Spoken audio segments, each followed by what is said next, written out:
For the purpose of this assessment task, I conducted my sessions with 5 Year 10 students from a rural high school in northeastern Tasmania. These guys were great, but they had varying abilities and experiences that did have an impact on their soccer skills. Our focus skill was the soccer strike, and as you can see there is 4 weeks worth of feedback and goal setting that we worked through. So our first week was about testing and goal setting. Goal setting was an important aspect of this feedback, and over the 4 weeks we revisited our goals multiple times.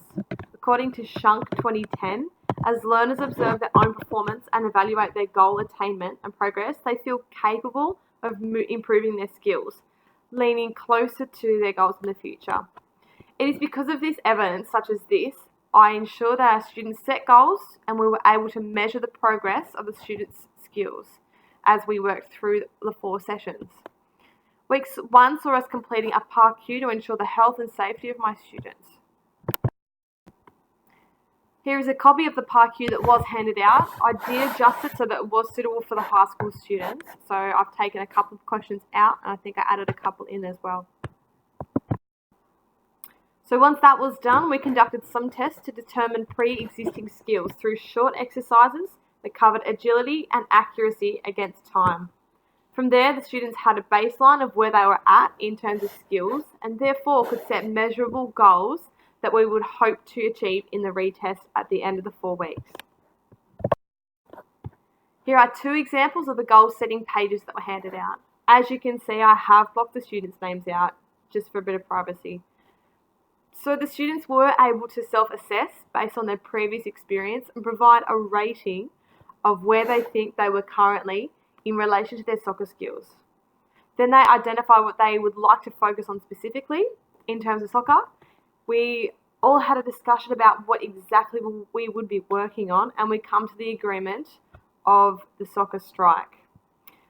Then he asked students to specify their goals, allowing me to plan my session so that these goals would hopefully be met in the 4th week.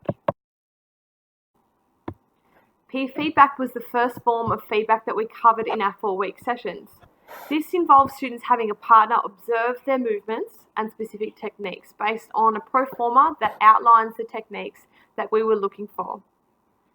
As Damon 1984 suggests, peer learning brings with it a unique motivational and cognitive benefits for participating peers, going on to suggest that it can bolster self-esteem, awaken interest in challenging tasks, and foster pro-social behaviours.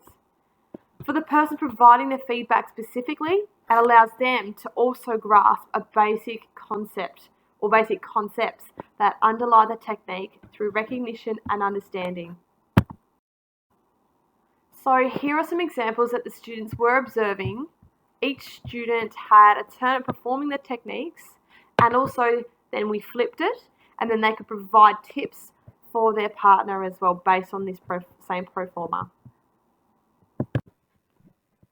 On this slide we have the partner feedback form with the Y representing a yes for a successful demonstration of the technique and the N for a no, representing that the student did fail to execute the technique. Ideally, the students would improve their accuracy with the 10th trial being mostly yes. However, after only 10 trials, the students did not show a huge amount of improvement. My question is, how would this look if they completed 20, 30 more trials? I'd hope that they would show solid improvement after some more practice at least. Week 3 focus was on individual feedback.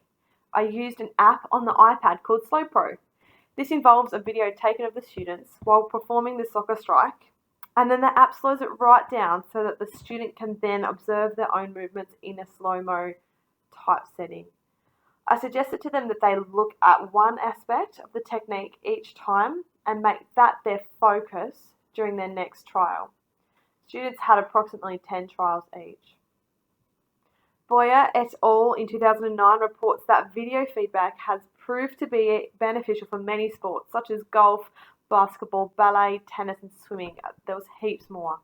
To viewing the video, students are provided with the opportunity to recognise the areas in their technique themselves that may not be correct, allowing for a deeper understanding of how their performance has an impact on the final execution of the skill. Through this, students can then make changes after seeing themselves perform the movement.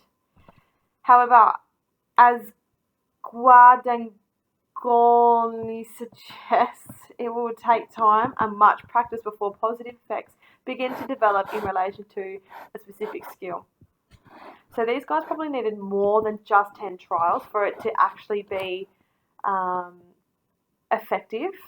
However, time permitting and the amount of students that I had, we only allowed for 5 trials. The fourth and final week was a big one. Students were challenged with the role of teacher feedback. We looked at specific technique once again, as some students felt as though they had slipped back into some old habits where their technique was concerned. Augmented verbal feedback is the term for the type of feedback we use in week 4, where, as the teacher, I was the person providing feedback on technique for each of the students. As Port et al. Suggests, verbal feedback from an expert instructor, not sure how expert I was, but anyway, leads to long-lasting improvements in technical skill and performance. The combination of knowledge of results and the elimination of the need for error detection meant that students could focus on improvements to their movements, therefore guiding the student to a more refined technique with each trial. Our retest, so week 4 was our retest week as well. So our retest demonstrated a slight improve on the accuracy and agility of the students' soccer skills, more specifically their soccer strike, with the most improvement being with the student who verbally expressed his lack of confidence in soccer skills, and he was able to beat his agility test time by quite a few seconds. I was really happy with that. I have full confidence that with the range of feedbacks that were provided to these students, that they would continue to improve with time should they continue with the practice. They had demonstrated some improvement during the 4 sessions, and I hope that they do continue to use the techniques we practice to further develop their skills.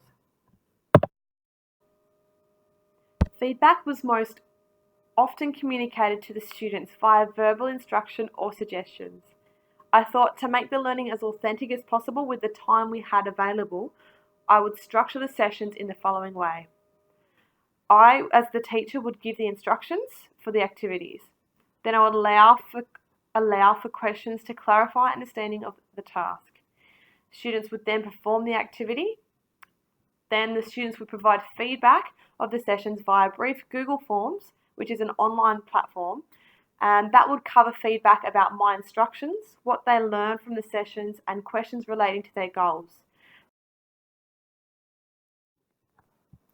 I'm a strong supporter of using ICT within my classroom, and therefore I did use it a little bit in these 4 sessions as well.